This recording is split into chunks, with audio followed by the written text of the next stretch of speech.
pero no hay respeto hacia los profesores, y ese respeto a los profesores que se está violando viene incluso desde partidos que lo han hecho desde hace mucho tiempo. Que es que la democracia no es solo hacer lo que la mayoría decida, sino respetar profundamente el ejercicio de las opiniones, de los conceptos minoritarios. En directo con Coronel. Doña Nadia, ¿cómo está? ¿De dónde se comunica? Muy buenos días. ¿Dónde está? Estoy en Florida Blanca. Hace creo que un mes o mes y medio logré entrar también a participar Claro, en su sí, señora, me programa. acuerdo perfecto. Y pues incluso pues el comentario que era un poco no acorde con lo que en ese momento se hablaba, que después leía los comentarios y bueno, tienen razón. Y hoy quiero hacer pues un apunte a lo que acaba de exponer. Esta semana ha sido una semana de noticias muy grandes y de la cual pues usted es una ventana que nos ayuda a observar y a escuchar, a analizar. Yo suelo hacer un paneo de noticias todo el tiempo, ver de diferentes orillas, que es algo que deberían hacer muchas personas con las noticias que hacen para poder aperturarse y evitar uno de los sesgos que es lo que tenemos en nuestro país. Estamos viendo entonces un hecho de una condena de una empresa estadounidense vinculada a las bananeras con un problema grandísimo que tiene un historial ya antes, solo que cambió de nombre, y resuelto solamente en estrados en Estados Unidos. ¿Sí? Una historia como la masacre de las bananeras, que para muchos creen que es solamente realismo mágico y que eso fue mentira, y que lamentablemente se repitió en los últimos años con el financiamiento de estos grupos al margen de la ley, pero que tengo entendido que solamente fue entendida o asumida ella porque pagó vacunas, pero no atendió porque haya financiado estos grupos. Hoy vemos lo que sucede con la justicia, con este señor Vega, frente a un hecho tan oscuro y lamentable como fue la retoma desproporcionada por parte del ejército en la toma también que no se legitima bajo ninguna forma del M-19. ¿Sí? La violencia tan increíble con la que fue hecha, en lo que resultó ese hecho tan lamentable y oscuro en nuestro país, que más allá del hecho de la masacre en la que se convirtió, como el Estado en vivo y en directo ocultaba lo que estaba sucediendo en aquella época. Eso es impresentable. Y ver ahora cómo unas hijas luchan por hacer justicia, yo comprendo el reclamo que ellas hacen frente a las injusticias que se presentan en nuestro país, porque tenemos lamentablemente un sistema que responde no a la justicia. Yo cada día me sorprendo de que la reforma a la justicia es necesaria, pero no sé si una reforma a la justicia nunca va a estar al alcance de la corrupción. Porque hablar de la reforma con los mismos que en este momento la evitan, con los mismos que en este momento están, o sea, no sé, por eso hoy en día hacer reformas me parece complejo. Me Así parece es, complejo. doña Nadia. Creería que son reformas de bolsillo y si se quiere hacer una reforma diferente, se evita de muchas maneras avanzar. Entonces, en cuanto al caso y lo que sucede con la señora Urán, que haya sido despedida, me parece pues muy triste. Muy triste porque no es una respuesta dentro del ejercicio democrático de una sociedad, donde las diferencias y la pluralidad son el ejercicio y la democracia, aunque se ha hecho el discurso que son de las mayorías, la democracia son de las minorías, es de garantizar de las minorías y de las diferencias y las pluralidades un ejercicio que nos permita avanzar. Entonces, pues es mi Este opinión. comentario suyo, doña Nadia, es muy importante y es definitivo para reflexionar sobre lo que es la democracia. Usted dice algo que de verdad debería respetar toda la gente, que es que la democracia no es solo hacer lo que la mayoría decida, sino respetar profundamente el ejercicio de las opiniones, de los conceptos minoritarios. Y creo que en el caso de Elena Urán está reclamando con toda la autoridad moral, Sí. diciendo no estoy de acuerdo con que el presidente de la República, que es la cabeza de la rama ejecutiva, reivindique unas banderas que para muchos colombianos significan una revictimización, porque el M-19 cometió en su momento crímenes que Sí. no han sido olvidados por unas personas y unas familias. Y me parece que decirlo debería ser parte de las garantías democráticas, que ella no va a sufrir menoscabo en su condición laboral ni nada por atreverse a discrepar. Eso me parece que usted toca el meollo del asunto, doña Nadia, cuando habla. Ok, sí. Daniel, y no sé si también me permites una enmienda. Señora, claro que sí. Bueno, sabes, creo que recuerdas que soy maestra. Claro, ya estuvimos hablando de la calidad de la educación en Florida Blanca, que ha sido luminosa para el resto del país. Gracias. Sí, y estamos en un momento de coyuntura que creo que el partido de gobierno pues se durmió. ¿Quién fue el que presentó el proyecto? Y yo no supe qué fue lo que pasó y qué fue lo que hicieron y se vieron envueltos en tremendo problema. Y las respuestas que hemos tenido frente a eso pues ha sido un poco violentas y duras. Hay una agresión contra los docentes impresionante. Uno lee comentarios, los medios, o también una respuesta desproporcionada contra los maestros, nos llaman parásitos, nos llaman una serie de cosas que la verdad me parece terrible, y sí hago un llamado a los colombianos que seamos respetuosos y no sigamos en esa bola de nieve en la cual yo sí tengo que decir con nombre propio, porque en el seno del magisterio hay pluralidad también. Sí, hay discusiones, hay diferencias, somos diferentes los maestros y tenemos formas de pensar distintas, pero no hay respeto hacia los profesores, y ese respeto a los profesores que se está violando viene incluso desde partidos que lo han hecho desde hace mucho tiempo. En ese orden de ideas, yo voy a tocar los 5 puntos rapidito que más nos han dado duro, y es el primer punto, pues el hecho de la privatización de la educación. Yo sí digo que si nos interesa la educación de calidad, discutamos sobre la calidad de la educación. Somos autocríticos, hay dificultades y hay cosas que debemos superar y debemos cambiar, ¿sí?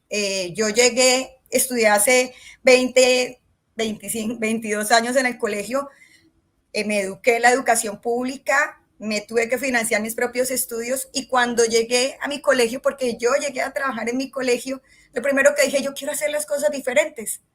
Quiero retornarle a mi colegio lo que me dio. Y llegué y ha sido una experiencia súper muy bonita, pero lamentablemente se ve uno amarrado porque uno se da cuenta que hay cosas que no se pueden hacer. Hay muchas limitaciones y que se deben construir. Entonces, si nos interesa la calidad de la educación, discutamos sobre eso. Pero al Centro Democrático, al Cambio Radical y a muchos sectores no le interesa la calidad de la educación, le interesa la privatización de la educación, ¿sí? Y la discusión se da sobre la privatización, no sobre la calidad, que se hace bajo un sofisma de distracción que es la libertad.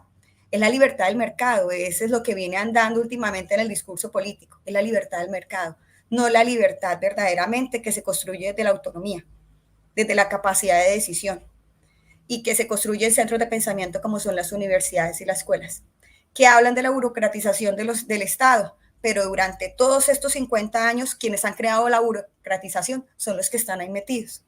Que hablamos de calidad, pero han hecho un proceso de desfinanciamiento de la educación para que ésta no alcance la calidad.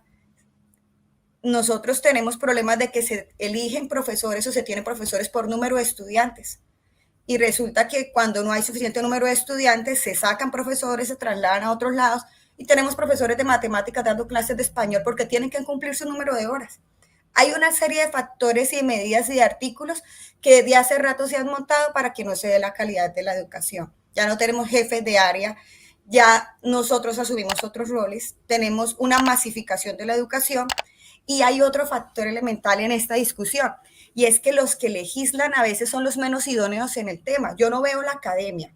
Tenemos centros académicos y muchos egresados de maestrías, nosotros, de doctorandos que estamos en ese proceso, donde hay muchos estudios sobre la educación desde los territorios, sobre las posibilidades de crear proyectos de calidad y de articulación, y de una reforma a la educación que permita que nuestros niños puedan ser niños, nuestros jóvenes puedan ser jóvenes, disfruten haciéndolo porque eso solamente pasa una vez en la vida, y también de la forma de articularse a una sociedad para, como proyecto de vida, que puedan vincular en ellos un trabajo para su realización. Entonces veo dificultades. Los profesores queremos niños que no sean instrumentalizados en la mendicidad ni en la violencia que estamos viendo intrafamiliar.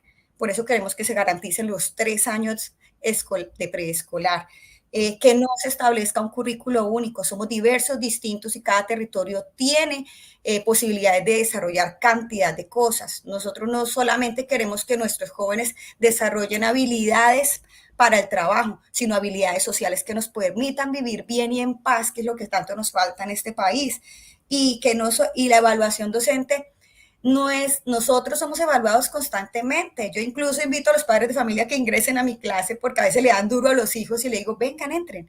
Sí, yo no tengo problema porque ingresen a mi clase, porque vengan y miren cómo son los procesos. Nuestra evaluación de desempeño tiene una gestión curricular, una gestión administrativa, una gestión comunitaria, no la evalúan.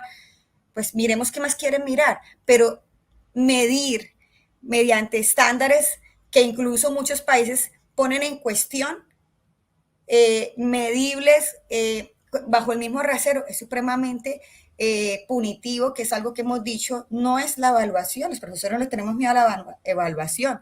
Los profesores lo que no nos parece es justo es cómo nos quieren medir, y un criterio bajo unas normas internacionales y unos criterios internacionales que no se ajustan a los territorios, a las condiciones y a las posibilidades.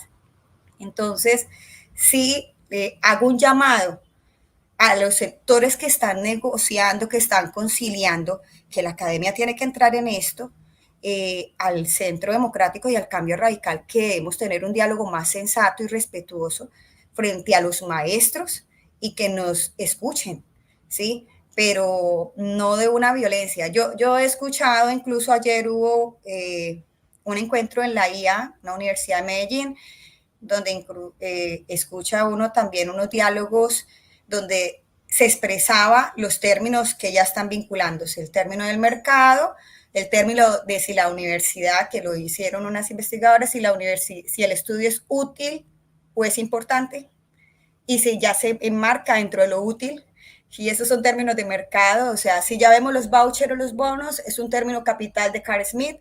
Si ya vemos lo útil, ya vemos la teoría del valor de David Ricardo.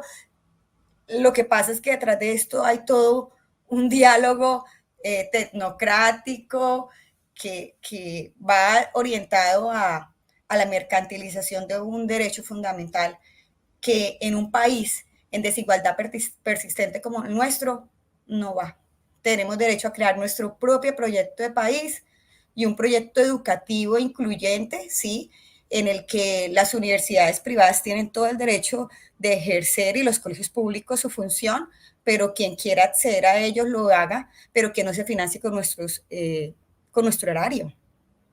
Yo pago para financiar un futuro mejor en equidad para todos y en todos los sectores, pero no para lo privado, ¿sí? Y hemos pedido que esa financiación, que piensan que ya se voló un porcentaje grande al pilo paga con el que se podía haber sustentado muchos otros estudiantes, ahora no se vaya para financiar al sector privado, cuando es lo que todo el tiempo hemos pedido los maestros.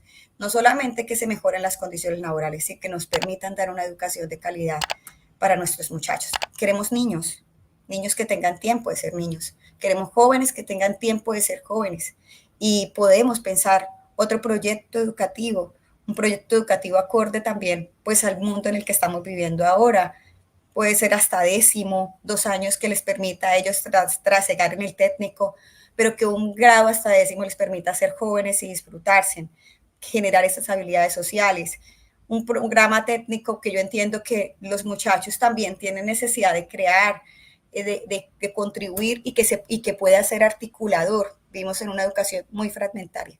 La verdad, yo me podría explayar hablando de esto porque me apasiona el tema de la juventud, pero estoy muy preocupada, y sobre todo preocupada por el ambiente en el que se da la discusión, el ambiente de la falta del respeto, y también de los discursos que insultan la inteligencia de las personas, y cómo se está dando esto. Creo que ha sido también un ejercicio apresurado.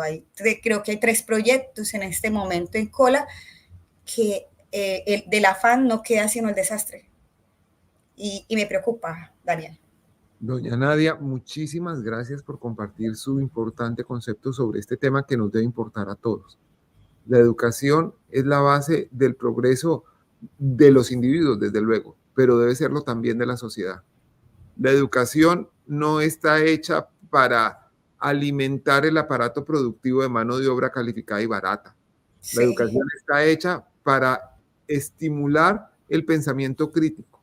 La educación no está hecha para que sea parte de una fase de la vida. La educación, como lo dice nuestro premio Nobel Gabriel García Márquez en un discurso inolvidable, debe estar hecha para alimentar al individuo desde la cuna hasta la tumba, para que todos podamos aprender hasta el último día de nuestras vidas. Muchísimas gracias por su reflexión, por sus importantes conceptos, por compartirlos con nosotros. Porque, muchas gracias por este espacio, muy amable.